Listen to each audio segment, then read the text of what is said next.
SCP-25, known as the Well-Worn Wardrobe, is designated as a safe class object. 25 is a wooden wardrobe of average size, full of clothing from different time periods. Articles of clothing contained within the wardrobe are collectively referred to as 25-1. 25-1 instances match the styles of the decades going all the way back to the 1920s. The apparel from each decade varies in regard to the style of the time. For example, an outfit consisting of a polyester striped shirt and charcoal suit pants both correspond generally to the 70s. The only aspect in common among all of the 25-1 instances is that they are all damaged in some way.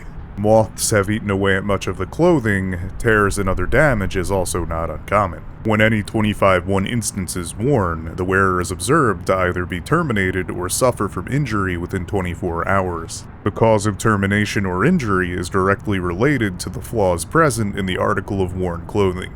However, anything that ever happens due to this effect appears as a completely unrelated incident. For example, wearing a glove with a missing fingertip may result in the loss of said fingertip in a cooking-related accident. Similarly, a subject wearing a shirt with a missing sleeve will somehow lose the exposed arm, whether it be a vehicle accident or gnawed off by a wild animal. If you end up in a sealed, seemingly safe environment while wearing one of the 25-1 instances, the wearer will spontaneously contract a flesh-eating disease beginning in the areas that are damaged or even suffer failure of an organ that would be covered by the piece of clothing. Diseases arising from such incidents may or may not be contagious. However, no research has been successful due to the unnaturally fast pace at which the infection affects the host's body.